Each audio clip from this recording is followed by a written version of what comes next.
Good afternoon, everybody. It's Dean Long from AFTA. Thank you for everybody who has managed to come online on time. We'll just wait an extra minute or so for a few other people to join us, and then we'll kick off the webinar. But give us another minute and we'll be online shortly.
Well, good afternoon. It's Dean Long again from AFTA. We'll kick the webinar off today. Thank you all for registering and thank you all for joining us this afternoon.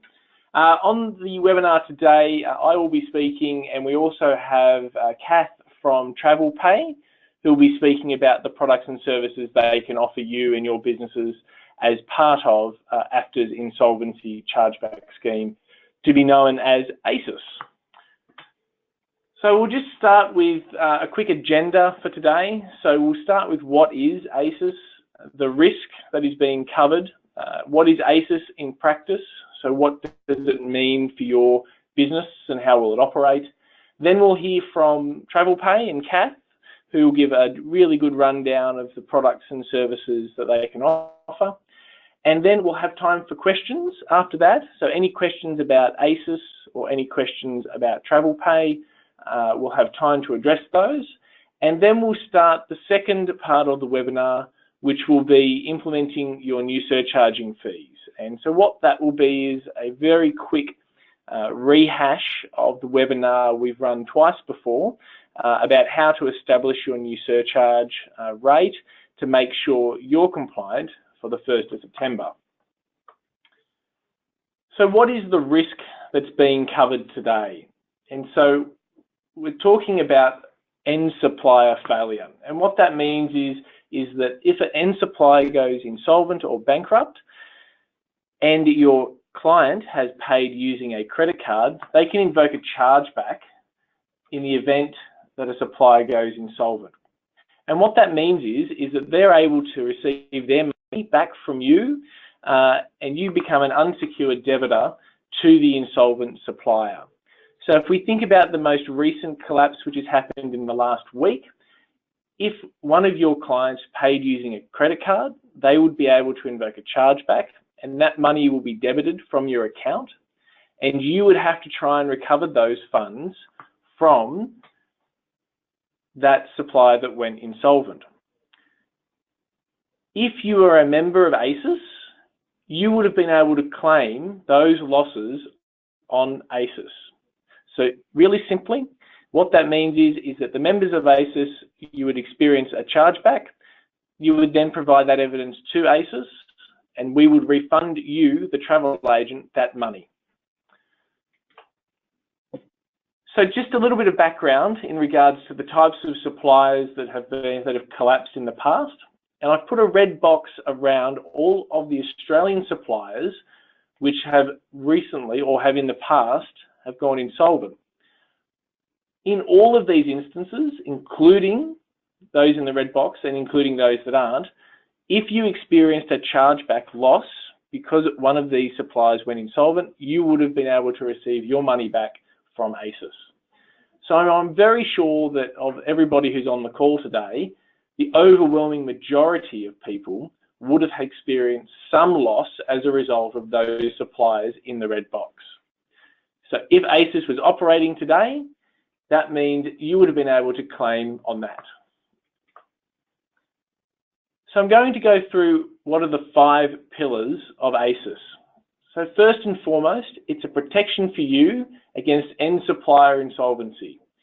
And that means if the supplier goes insolvent or bankrupt and your client invokes a chargeback on their credit or debit card, you will be able to receive your money back from ACIS. And this is the primary reason for why ACIS is operational and will be operational on the 1st of September. We're also very proud and excited to be working with some new and exciting payment providers that will help you get better merchant services, so either a terminal or an online solution for your business, and much more competitive rates than what the Big 4 banks have been providing you in the past. And importantly, for those that have been dealing with AFTA for some time, you know that if you're not ATAS, you're not part of the team. So this scheme is only available for those that are ATAS accredited and are AFTA members. It is compliant with the RBA surcharging regulations. And that means that the price or the contribution that we're asking to be paid can be included in your payment surcharge legally. So really important, there won't be any upfront fees for joining ACIS. It's not an insurance policy, so there's no annual premium. What there is a collection rate which is included in your merchant service rate and paid as part of your payment surcharge. But we'll address that in a little bit more detail further in the webinar. One of the other elements of the scheme is that we'll be monitoring suppliers very closely to ensure that we're providing ACIS members insights about what businesses may be about to become insolvent or what businesses we're worried about, and therefore you, as the travel agency, can manage that risk appropriately. So let's use an example. Let's say that an airline is offering $150 return airfares to Bali.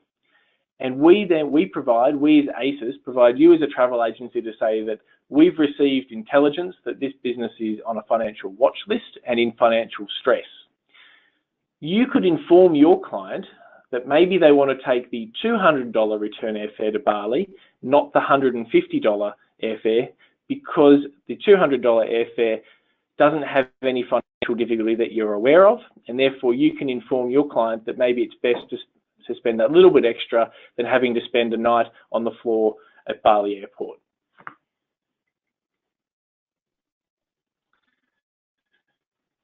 So we've already had one of those questions today: who is paying for ACIS and what's it going to cost? As I've already confirmed, there will be no upfront joining fees for ACIS. How we've established what the protection rate will be is that we've looked at all past chargeback events and using the Ansett collapse as our ground zero, as our high watermark for what a collapse would be and what level of protection we need to provide you as an ACIS member. And what we've been able to establish, and excitingly today, I'm able to announce that the 2017 contribution rate for the scheme will be 0.25%.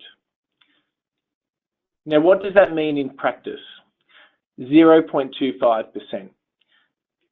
Our payment partners will charge you a merchant service fee, and that means that we're expecting that to be an average of between 1.2 and 1.7 across the entire industry. So let's say that one of the rates that you're given is 1.5% to process a MasterCard credit and a Visa card credit.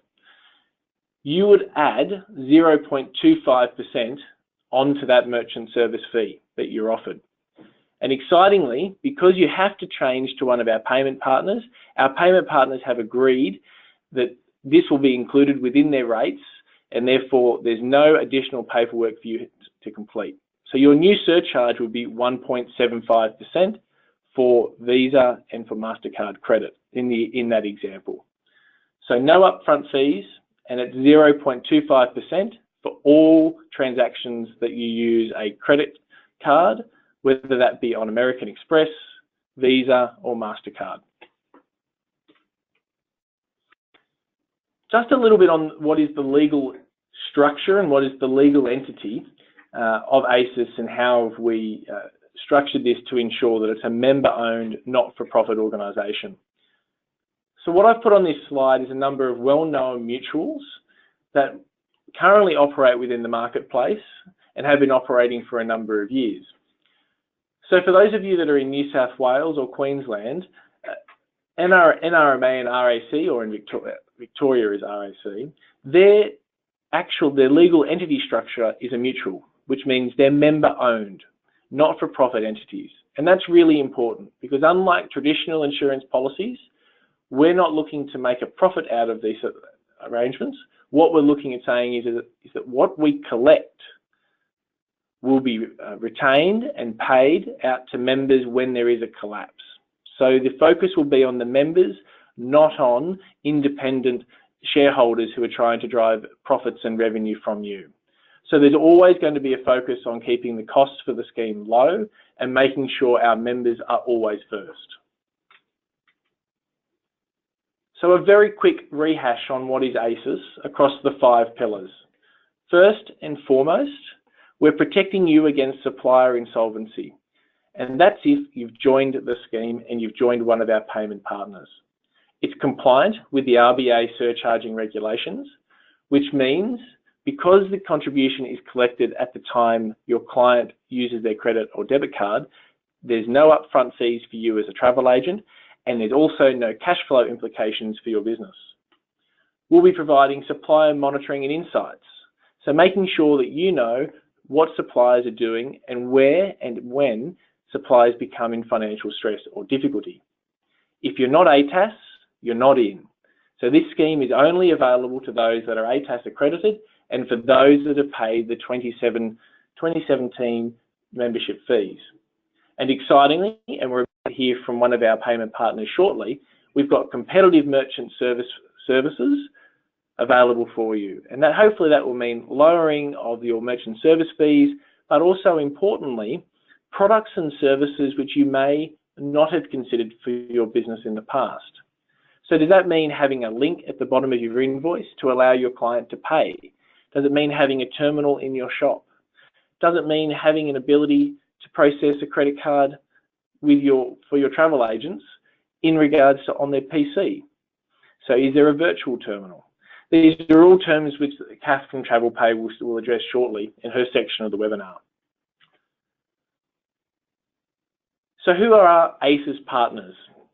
We have 4 active AICS partners currently. Our mid-office partner is Tramada, and they have developed free of charge for all Tramada customers an AICS report, and that will effectively allow you to manage your risk in a very speedy and efficient manner. And you'll be able to have a look at what your forward bookings are on credit card, on debit, and how that impacts your business. Again, that's really exciting. Tramada has done that free of charge for you as a Tramada customer, but also free of charge to AICS. This is a value add, and it's fantastic that Tramada has come on board. We also have 3 partners, payment partners, for which you'll hear from TravelPay today with Kath, but we'll also have First Data and Wirecard on board. But now I'm going to pass to Kath to have a bit of a chat about what is TravelPay and how that works. Thanks, Dean, and appreciate you having us here today on the webinar to talk about TravelPay and what we can offer. So let's start with who is TravelPay. So TravelPay is 100% owned by Zenith Payments, and we're a private Australian company with headquarters and a service centre in Sydney. We're an established payment aggregator and innovator across various industries, including the travel industry. We turn over more than $1 billion in Australia every year, and we already deal with many travel agents within Australia, and we've got over 800 currently signed, using us in a variety of ways. We provide a simple solution for AICS across 4 models, and those are Merchant Web Pay, which is an agent payment portal, Public Web Pay, which is a customer payment portal. We do have terminals available, and we also have a lay-by program, which is payment plans. And we'll talk about all of those in the next slides. We are PCI compliant and provide mechanisms as well as API for integration, processing and reporting.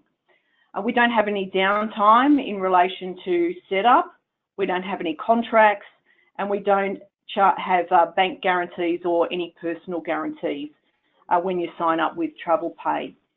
We do have a team of BDMs right around the country and all with travel industry experience.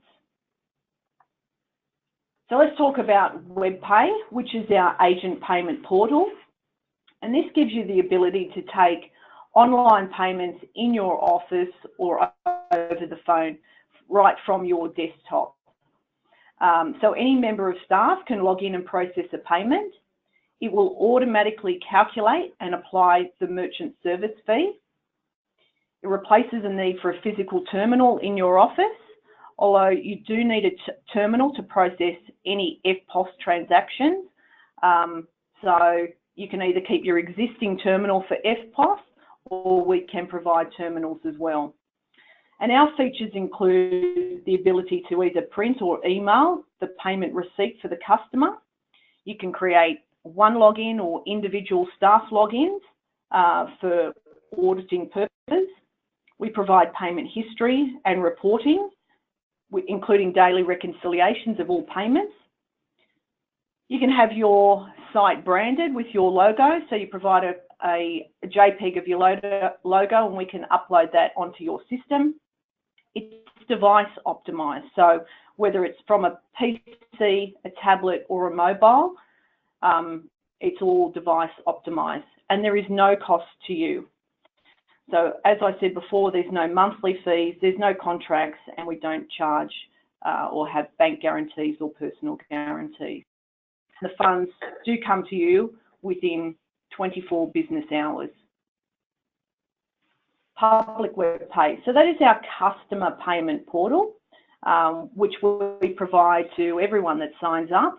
And it's a specific customer payment link where your customer can pay from a specific link and pay you directly. So the customer is directed to the portal by a payment link, and you can have that on your website, on quotes, itineraries, invoices, or on your emails. It will save you time, and statistics show that customers prefer to pay online. It avoids customers' concerns about credit card number security and handing that number over the phone, and it alleviates the need for you to send out the credit card authority form because you're sending out your customer payment link for your customer to pay you directly. There's auto calculation of the merchant service fee as the system allows for that. Print and email confirmation of your received payment. It's branded. There's a payment history, including reporting. As I said, it's device optimized, funds to you with 24 hours, and again, no cost to you. Terminals. So you do need a terminal if you're processing EFTPOS transactions. You can't do those online. They must be done via a terminal. And we do have the ability to provide terminals as well as our online payment portals. And that's for card present in office, as I said, for EFTPOS. We can provide one terminal or multiple terminals. It's up to you. Some offices do require multiple terminals. The correct merchant service fee will be automatically calculated and added to the fee. It will print a confirmation to the customer. There's the processing fee details are on the receipt. There is a tap and go function for those transactions of less than $100, and the funds will come to you within 24 business hours. And we also offer lay-by, which is just a payment plan. The customers can pay over 2, 3, 4, 5, 6 or 10 monthly instalments. And the benefit to you, the travel agent, is that you receive the full travel amount upfront within 3 working days of the lay-by approval. It allows you to upsell and get commitment immediately from your customers. There is no cost to you, but you can earn commission. So it's available on all travel products and services. It's a simple one-page form. We email the payment confirmation details and alerts to yourself as well as the customer. As long as the application is provided to us before 12 noon each day, we normally approve the applications within 4 hours, and the funds are to you within 3 working days of receiving that approval email. And our service. So as I said before, we have BDMs in every state, all having travel industry experience, and we've got over 100 years combined travel experience within the team. We'll assist with onboarding and training. You know, we answer any questions and provide support 5 days a week, and you know, we can provide coffee as well for your training sessions. We've got a service centre in Balmain in Sydney, where it's our head office, and all our employees are based in our service centre in Balmain. We don't outsource. It's all our employees in Australia. We have a customer service team who specifically work on the travel pay accounts. And we do have a self-service online support area for every agent who opens an account. It's on the same system, provides information, forms, there's marketing collateral for the lay-by system, transaction history reports that you can run for your customers, or if you've got corporate accounts, you can run those. Reconciliation reports, as I said, appear daily. Credit card cost of acceptance statements appear on every account, and we do have FAQ documents available. So that's it for travel pay. But if you do want more information, if you just jot down the travelpay.com.au/ACES link, and there is more details there. But it's got my contact details, so please send me an email, and we'd love to come and touch base with you and talk more about the services that we can provide. So thanks again for your attention today. So thanks, Kat.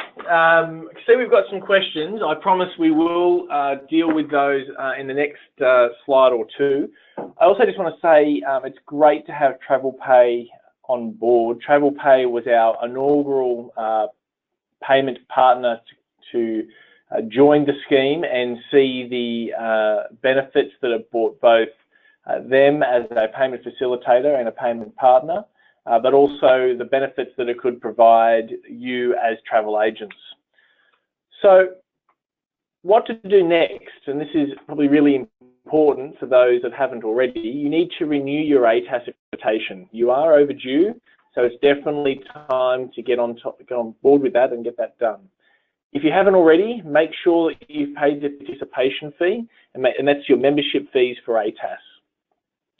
Then it's really important that you've read and understood the ACES Constitution.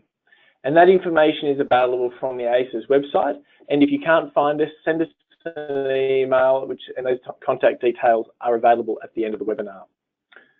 Read the How to Apply fact sheet. Complete the ACES application form. And what will happen then is, and this is probably very, very important, you need to apply for ACES, and then that information will be provided to our payment partners, including Travel Pay, who will then get in contact with you about how you can access those services and what they mean. But really important, make sure you get online this afternoon, because applications are now open and apply to be part of ACES. Then, once you've had the different solutions provided to you from our payment partners, pick the solution which best fits your business. And then you will receive a letter and coverage information from ACES. And it's really important. There's been some talk around the industry and the feedback that people are thinking that if you are currently ATAS, you are covered by ACES. That is not correct. You need to apply for ACES, and you need to do that in the same ways that you would with your ATAS application. And again, Amanda Rickson has joined AFTA from Clear, and Amanda can talk you through that process over time. But again, very easy to do, and would highly recommend for those on the webinar today to complete that process so you're the front of the queue. I also saw on the registrations that a number of people had registered their interest when we launched the scheme over a month ago. Those registration details enabled you to receive priority information, but it does not mean that you applied for ACES. So what's the most important thing to do following this webinar? Go to the MyAFTA login and apply now. Those that apply today will be front of the line to receive payment offers from TravelPay, First Data and Wirecard. So again, I reiterate, get online today following the webinar, go to the MyAFTA login and apply. And if you've got any questions, we do have the ACES email at the end of this webinar, but it's aics@afta.com.au, and Amanda will get back to you in lightning speed. So now we'll open up to questions, and I'm going to have Amanda read out the questions so you can hear Amanda's voice and you know who you're going to be talking to, and then either Kath or I will attempt to try and answer some of those questions. Hi everybody, and thank you again for joining us today. A couple of questions coming through from Anna. Does TravelPay integrate with Sabre Agency Manager or any other mid-office systems? I currently receive a credit card charge through SAM, and it goes through a payment gateway to make NAB's merchant facility. This is a huge help when reconciling credit card payments. Okay, so we don't have any direct integration at the moment. We are talking to all the GDS companies to provide direct integration. So at the moment, no, but we're in the process of talking to Tramada, Sabre, Travelport about direct integration into the future. So currently our reconciliation reports come out in 3 formats, I believe. So I think it's a PDF, a CSV file, and another version. I'm not sure what it is. So hopefully that answers your question, Anna. Thanks, Kath. Debbie wants to know, Dean, who is paying for ACES? So a fantastic question, and the easiest way that I can say who is paying for ACES is that it will be your client that ends up paying for ACES. Because it's included within your payment surcharge and only applied at the time of transaction, you do not have to prepay for this cover. You elect to include that in your payment surcharge. When your client goes into your travel agency and swipes their card, that is when the ACES contribution will be paid. Thanks, Dean. Another question about the Sabre Agency Manager. Have we spoken to them about providing the same kind of reports that Tramada is giving us? There's conversations across the board with all of our industry partners, but at the moment we only do have a formal agreement with Tramada. What I would thoroughly recommend if you are a Sabre client or customer, I'd be talking to your business development manager with them and saying, why aren't you part of this scheme? From Anne, do we have to work with TravelPay to be an ACES member? No, you don't have to work with TravelPay. What I can say is TravelPay does have the most experience in travel of all of our payment partners, but you would recall from earlier in the presentation, we do have other payment partners on board, such as Wirecard and First Data, and those companies will also be reviewing the information you provide as part of your ACES application. Excellent. I have a question about overseas-based suppliers. Is this going to be a problem? No, all suppliers are currently covered, and that's because when you accept a client's credit card, it doesn't matter whether they're domestic suppliers or international suppliers, you are still on risk of chargeback.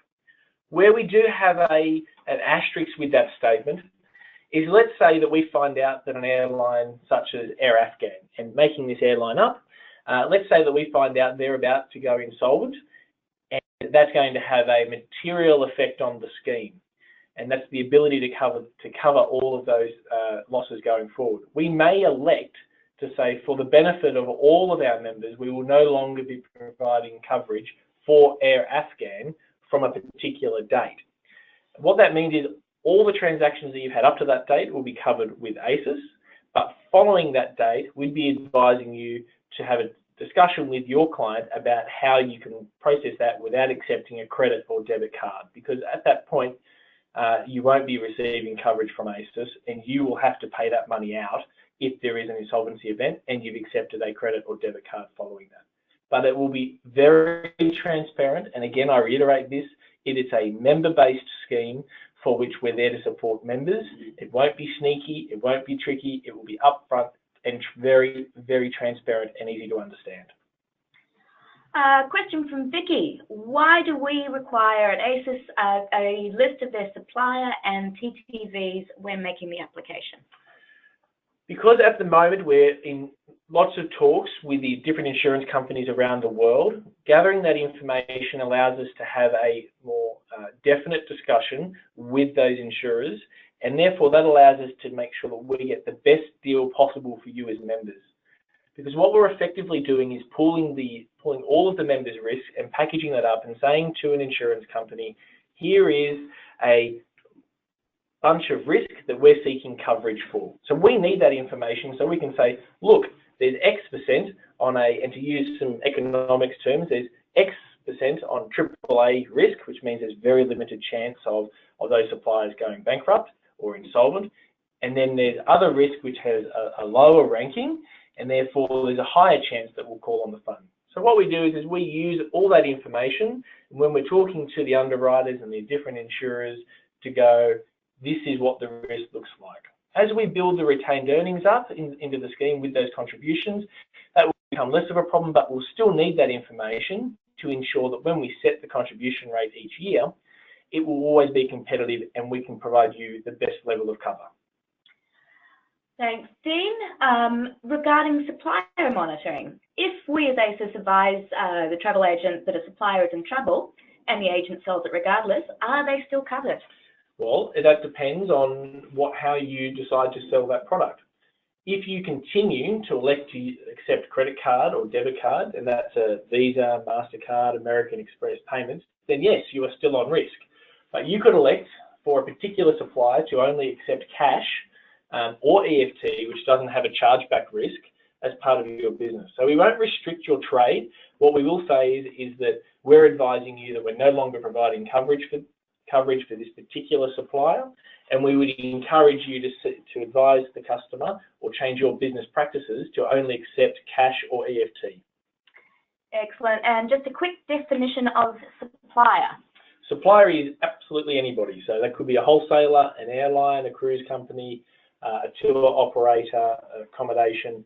It's anywhere in the supply chain that you would receive an end supplier chargeback. So if you think about what's happened in the last week regarding a particular collapse, if you did experience a chargeback due to the fact that particular wholesaler went insolvent, you would be able to claim on the scheme. Thank you. A question from Adele.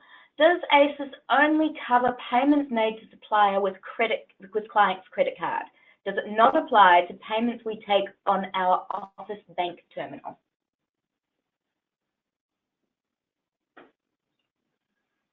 I'm just trying to get my head around office bank terminal. That's a term that I haven't heard used before.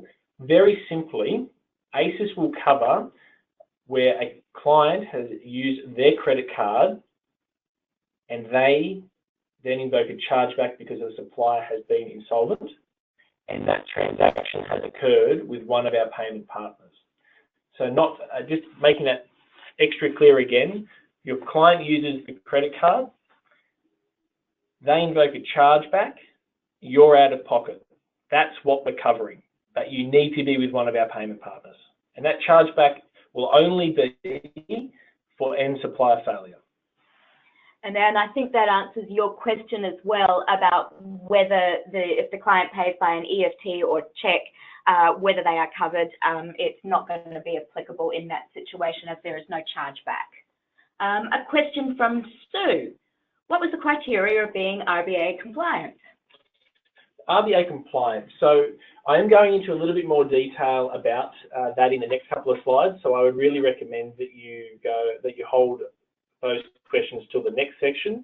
But very briefly, you are only allowed from the 1st of September for all businesses to include 5 costs in your payment surcharge, and you need to be able to demonstrate what those costs are. But I am going into much more detail in the next couple of slides, and I'd recommend you hold fire on those questions until the end of the next part. Got a really good question from Catherine. What if there are insufficient funds to pay out all the claimants in the event of an insolvency? We've used an extensive model, which was conducted using the same model as APRA and conducted it with Ernst & Young. We're very comfortable with the level of cover that we're providing. However, if there is a $1 billion collapse, I can assure you that the scheme won't have $1 billion worth of coverage. At no point in the travel industry's history have we had an event like that. To give you an indication, by the time the ANZET collapse had finished, we were looking at around about $20 million worth of chargeback. And so we've used those types of modelling. But what would happen is that we would look at a proportional response if it was more. So that means we would look at how much money we have in the fund and how many cents on the dollar we can refund. But again, I think that's a very likely scenario given the level of research and data that we've had to date to provide that level of cover. And that will also be consistent with the different insurance models that we have in place. What we're predicting from day one is that we will have a minimum level of cover of $40 million. That is more than enough to looking at the research that we've done. In way of background and the research that we did using EY, we took a doubling of aviation fuel. We looked at multiple SARS events at the same time, what an equine flu could possibly do, what a 5% drop in global domestic product would do, how that stresses, and we ran those checks across all of the major suppliers in the Australian market, and we're very, very confident that based on the number of people that have registered, based on the number of people that we've seen apply, that we'll be able to cover those risks for our members. As the scheme grows, we'll look at increasing that cover because the risk for the scheme will continue to grow, but we're very confident in the financial modelling and the coverage rates that we've announced as part of the roadshow and today. Thanks, Dean. Bear with me, this is a long one from Sean, so I'm just going to read this out. Following on from the integration with Sam, the Sabre agency manager, as a high volume agency, the automation and integration is essential to our productivity and processes. Currently, we use DPS Payment Express to integrate with both SAM and Dolphin mid-office systems, also with MYOB. Have DPS been approached to become a supplier? If not, why not? Surely checks were made into what systems agents use, and seeing as Sabre is one of the largest, if not the largest, it seems backwards that to have to switch to a manual process, which ultimately is going to cost us money. Yeah, it's a great question, Sean. There's no doubt that we've had lots of discussions, and as I said, we've worked with the companies that wish to work with us and for this. As I said, if you want Sabre to be on there, I'd be on your phone to the different providers going, you know, why aren't you part of AICS? Why aren't you helping me as an agency to monitor this risk? So I would definitely be on the call to Sabre and say, look, we want to be part of it. Why aren't you part of it? They've all got my phone number and they've all got Jason's phone number. We're open to continuing expanding our payment partners. We do have our launch partners and they've been fantastic to work with.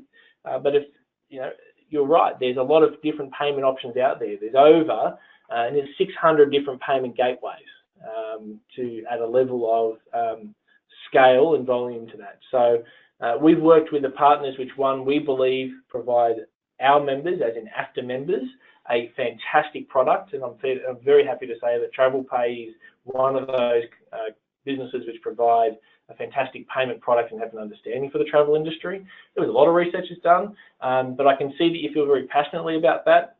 Give your BDM a call. Our phone number hasn't changed in the last 20 years, so we're very happy to talk to anybody that wants to play. Thanks, Dean. A question from Anne. If TravelPay auto-calculates the merchant service fee, how do we disclose to clients what the surcharge amount is in our terms of trade? Yeah, good question. That will appear on your cost of acceptance statement, which appears on your account. So that will be shown. You can see clearly your cost of acceptance statement, and all of that will be shown for Visa, MasterCard and American Express on your cost of acceptance statement. So just Dean here on that one as well. Really important, in the guidelines, you don't actually have to tell your client how you established your surcharge rate. The only people that have the right to demand how you established your surcharge rate is the ACCC. So again, very important, you don't have to disclose to your clients how you establish your surcharge rate.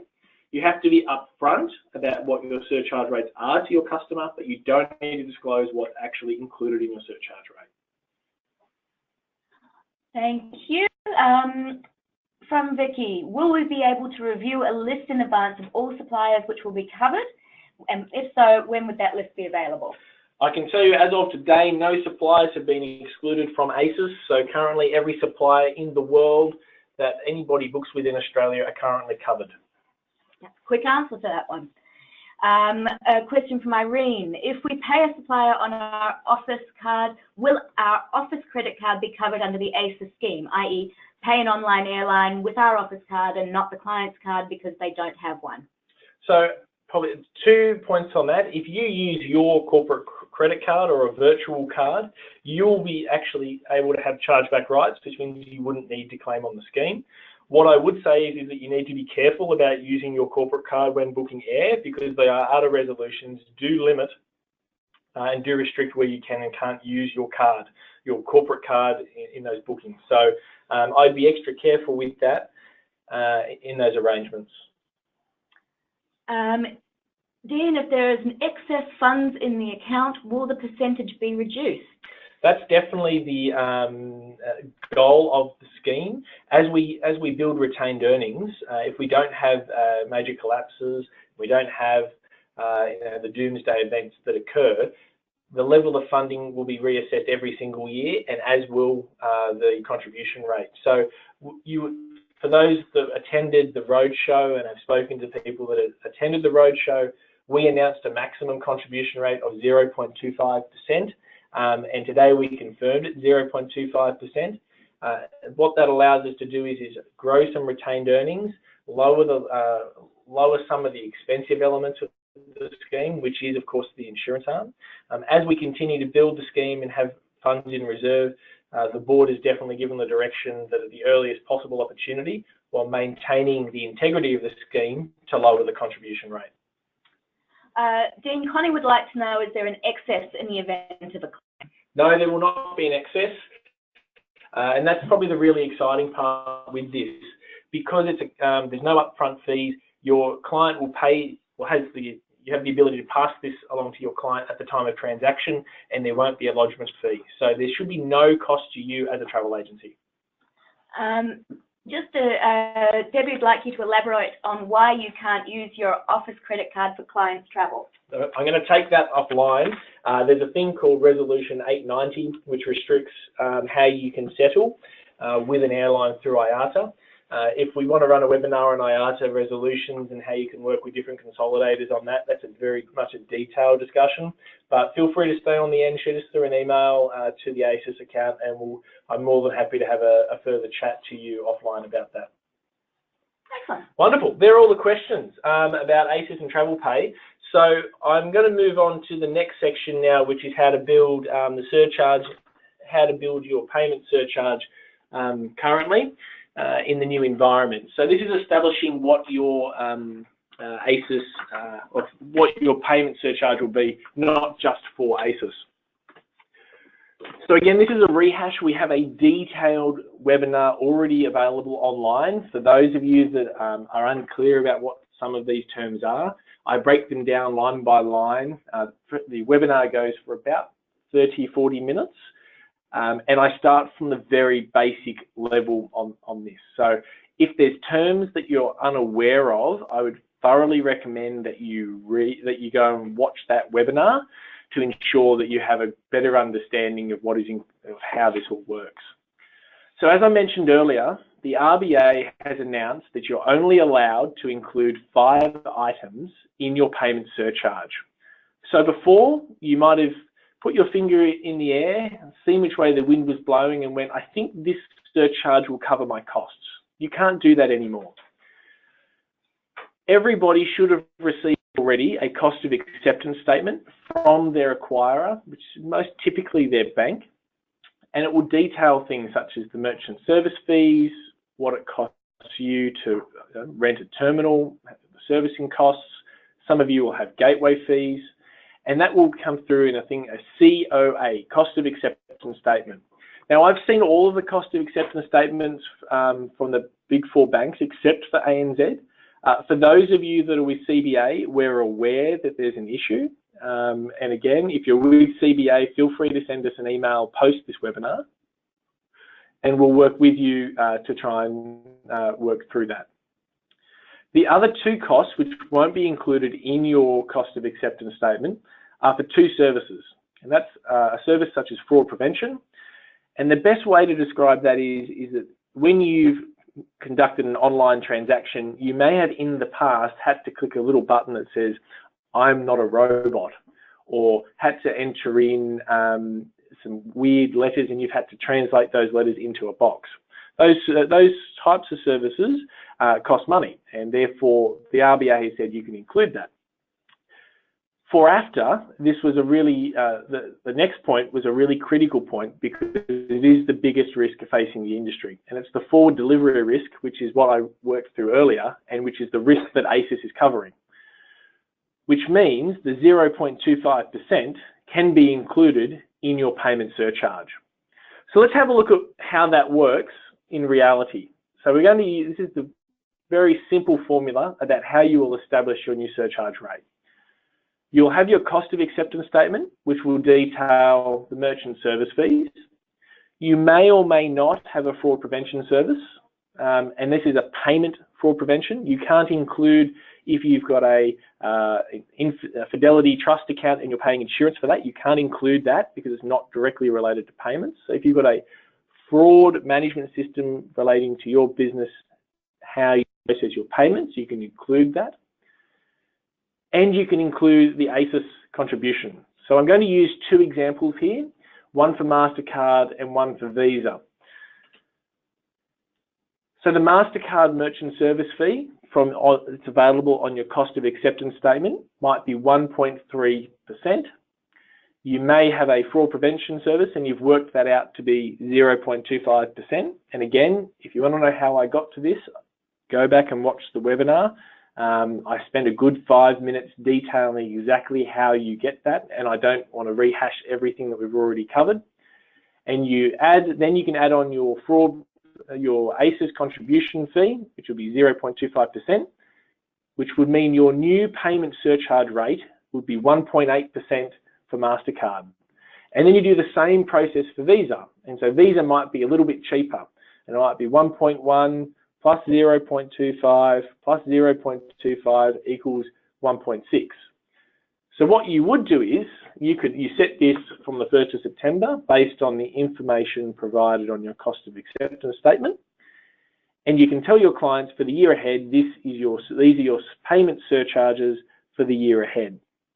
You can also include a payment surcharge for debit, and that's a matter for your business. But again, for those, I've seen the cost of acceptance statements, it's very, very clear about how the banks have done that, except for CBA, where it's not very clear at all.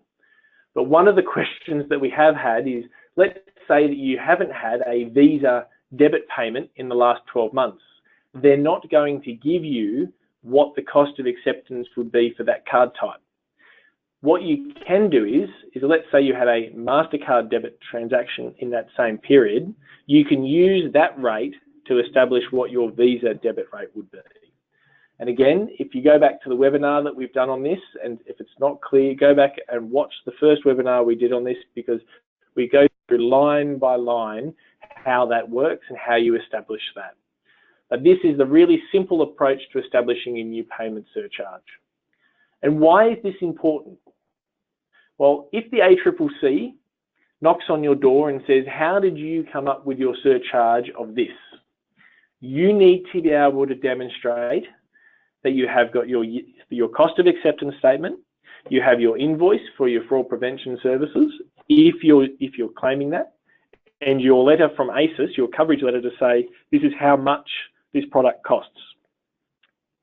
if you have all those paperwork and you show that to the ACCC and you're doing it the right way, so you've added it up the way that I've added it up on the screen, you will be compliant with the new surcharging regulations.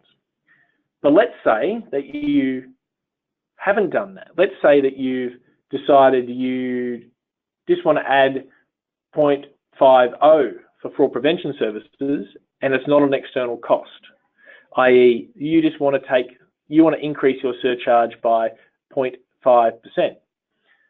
Well, in those instances, you're in breach of the law, and if you're a listed company, the fine that you can experience can be up to $250,000 per transaction. And if you're a smaller company, it's a fine of up to $15,000 per transaction. So what does that mean in reality? If you had a surcharge which isn't based on the actual costs, and you did 100 transactions last year, they're going to charge you $100 times $15,000, or 100 transactions by $15,000. So you can see it's really important that you very, very clearly can justify and explain what your surcharge payment is. So I'm going to open for questions. I'm going to move to the thank you slide. So you can see here that we've got the ACCS email address. We've got my Twitter handle there if you want more information about it as well. But I thoroughly recommend sending all the emails through to AFTA.com.au, and Amanda will reply very quickly to you. So I'll now open the floor to questions about the payment surcharge, and I'm happy to take anything that we've got.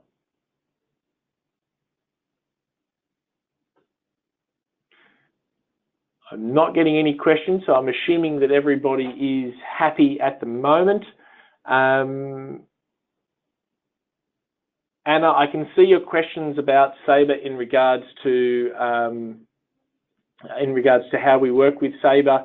What I can say is that talk to your business development manager and get them to give us a call, and we can work out how we can get them on board.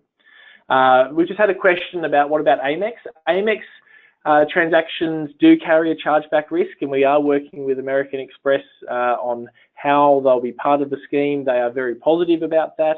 But you can include 0.25% with that, and our payment partners can work with you about how that works. So just another question here. Hi, if we are using TravelPay, wouldn't the surcharge be calculated by the, I'm assuming by TravelPay? And the answer is yes.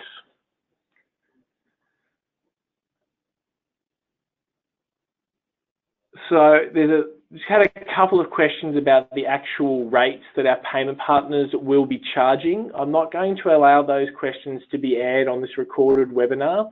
What I would say is if you have a particular question about the rates that our different payment partners are offering, one, speak to our payment partners, and if you've still got further questions and you're seeking some independent advice, email acis@afta.com.au and Amanda or I will come back to you on that.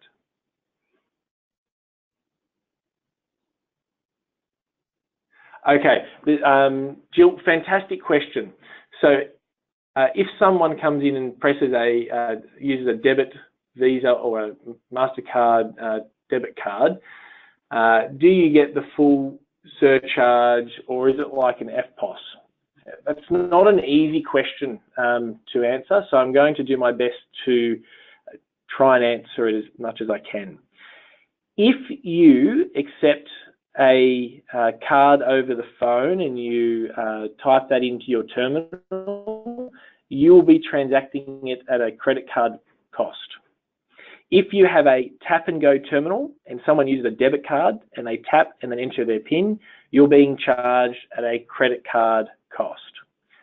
So what the great things about what our payment partners have been able to do is make sure that they can identify the difference and ensure that you are always charging your client the correct surcharge rate, and you will be less out of pocket than if you are in your current business situation. Okay, is there a GST component included in the rate? And a very good question. The 0.25% is inclusive of GST. Jenny's got a question for travel pay. If we use travel pay, would we have to direct ACCC to them? So I think in those instances, you'll be given information from travel pay, which will enable you, if the ACCC to come knocking, to say, here's what my costs are from travel pay, and you will also have your information from AICS saying here's the contribution rate, so there should be sufficient. But again, a detailed question about how an individual business is impacted, recommend that you have a quick chat to travel pay by sending them an email that Kath has outlined earlier. Next question is, with the example you gave before, and I'll go back then so we can, we'll go back so we can talk about this example specifically. With the example you gave before for Visa and MasterCard having different surcharge, does that mean you need to have a different surcharge for each card? So in this situation, yes, you would, if you want to surcharge at that particular cost. So you would have to have a surcharge for MasterCard at 1.8 or a Visa at 1.6. In the old days, you would have been able to go 1.8 plus 1.6 divided by 2 to get an average. You can't do that anymore. That is 100% illegal, and that's called blending, and you're not allowed to blend anymore. What you could do if you wanted to have one rate is that your new surcharge rate for your credit cards would be 1.6%. So you would lose money on your MasterCard, but you wouldn't lose any money on your Visa card. So again, really important, you can't have a single rate that is above the lowest rate. So again, I'll go through that again. If you wanted to have, in this example on the screen now, you've got 1.6 and 1.8. You can legally have a MasterCard credit surcharge at 1.8 and a Visa card credit at 1.6. And that is very acceptable, and going forward into the new payment environment, clients and customers in general will start to become very used to seeing varying rates for MasterCard and Visa. But if you did only want to have one rate, you would have to use 1.6 because you're not allowed to blend and you're not allowed to excessively surcharge. So you can't be above 1.6 if you want to have one rate for MasterCard and Visa. Does every type of credit card need a different surcharge rate? Not just one for Visa and one for MasterCard. There are many different types. So yeah, very good question. This is where it does start to become interesting. And again, I thoroughly recommend that you watch the webinar because I go into significant detail about how the days that we used to get huge fluctuations in what a corporate card would cost to accept versus what a debit card would cost to accept, or a low-cost credit card. What the RBA has done is capped the back-end payments that banks pay each other. And what that means is there's downward pressure now on what it costs to accept credit cards across Visa and MasterCard. So definitely you won't need a MasterCard corporate card rate or a MasterCard high platinum rate, because what we're expecting to see is that will come down dramatically. And again, I cover that in significant detail in the other webinar, exactly what that means, what the changes are, and what it means for your business. I know it's another 40 minutes of your day, but if you haven't watched that webinar, you need to watch that webinar. The one element of that webinar which is slightly out of date because the RBA has changed part of the regulations is that we mentioned things about an American Express companion card. And what an American Express companion card is an Amex card issued by the bank. So if you think about your own Amex cards, or you think about the cards that you've seen come into your business, some of them have the Amex blue box and the bank logo on them. Before, they needed to be treated separately, but American Express has confirmed that it doesn't matter what the card is, there'll be a single rate to accept all American Express cards. Okay, just working through some of these questions. What if your bank charges an average flat across both credit and debit cards, and that is what it shows you on your cost of acceptance statement? Well, what's on your cost of acceptance statement is what you're allowed to surcharge. So if you've been given a rate of 1.8 and 1.8 for all of them, then that's your rate. It's whatever's on your cost of acceptance. Really important on your COA, if it says your cost is this, that's what you can surcharge. If you're with one of our payment partners and you're with ACIS, you would all those things would become very clear and easy to understand and easy to implement. But really importantly, again, if you're not with one of our payment partners, you won't be getting any protection from ACIS, which means you'll be on the hook every time a supplier goes insolvent and your client invokes a chargeback. So really important that you're filling in the form and having a chat to our payment partners, the ACIS payment partners, about what types of payment products they can offer you. Okay, questions are jumping around quickly. So I have 2 rates this month and 1 for the last 12 months, both different rates. Which one do I use for the surcharge and how often do I need to review? Fantastic question, and you're right. The way that the different banks are providing that information is that they're giving you last month's cost of acceptance statements, and then on the right-hand side, there's a 12-month cost of acceptance statements. To establish what your surcharge is, you use the data that is the average of the previous 12 months. You don't have to change every month. You use the information in that cost of acceptance statement which says for the last 12 months, your average cost of acceptance was X. And again, if you've got questions, feel free to de-identify your cost of acceptance statement, send it through to us at ACIS. We'll have a look.